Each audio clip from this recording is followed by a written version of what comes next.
Hello again. You know, we've been talking about 1965. 1965 is a big year for guitars as a cutoff point for vintage guitars.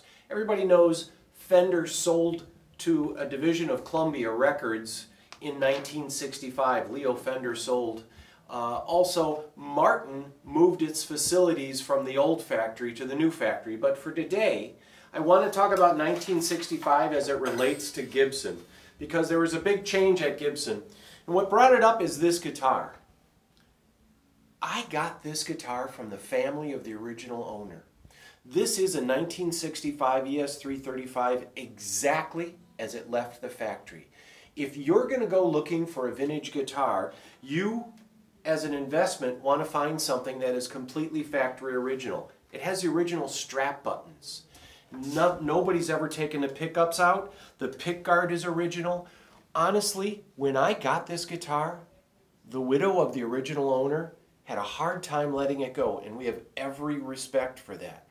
But it was time for her to let it go. Now this guitar should go to a new home, and it's an heirloom thing. This will last a lifetime. It will outlive you.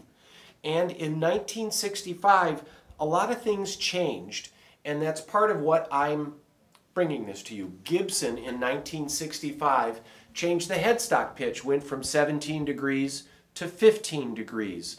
I won't go through all the details, or I'll go through them quickly. That is about ricochet. Your string vibrates back and forth and back and forth. By bringing this back, you're getting more of a ricochet off the nut. It also has a bigger neck. In mid-65, Gibson slimmed down the neck. In mid-65, they took the headstocks down. In mid-65, they quit using nickel. This guitar has every component on it is not chrome, it's nickel. What's the difference?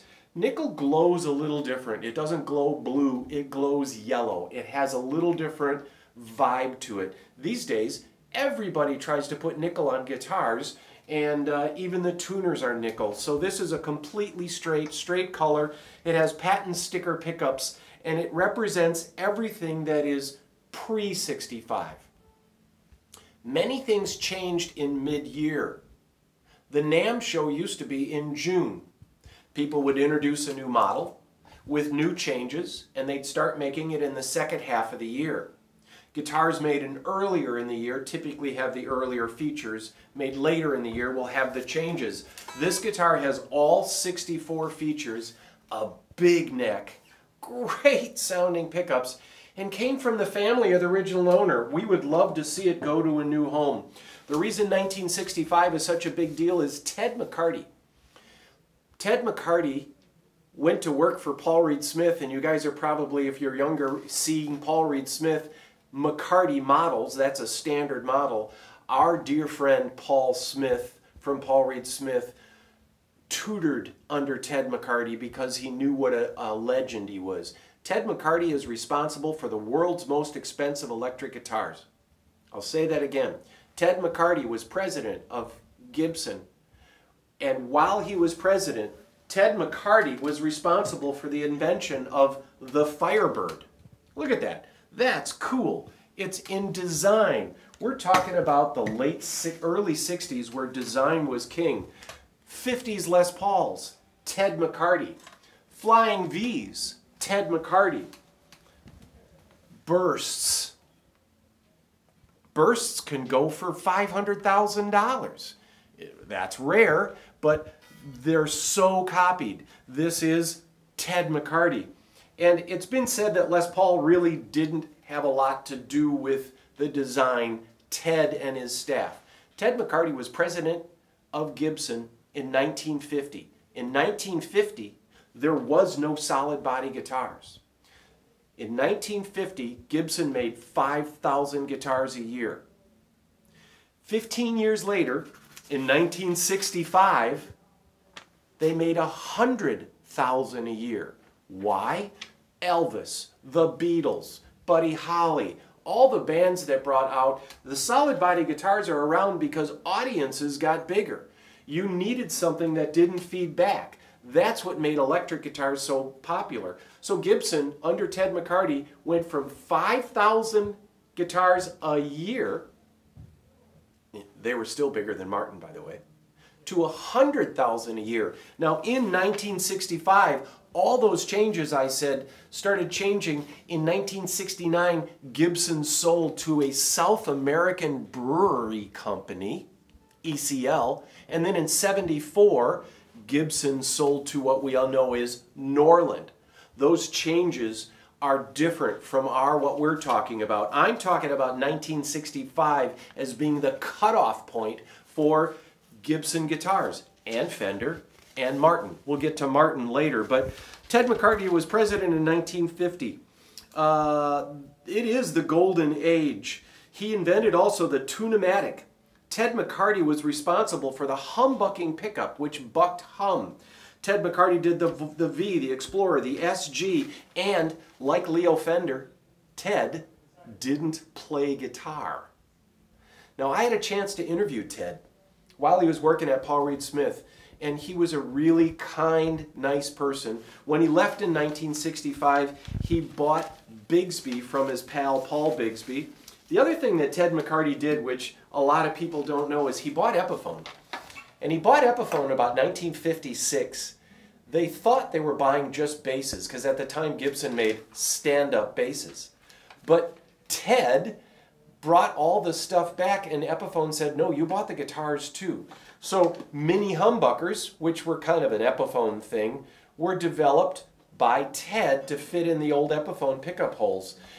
Ted decided then to make Epiphone side by side with Gibson in the same factory, so that dealers on one side of the street could have Epiphone and the dealer on the other side of the street could have Gibson.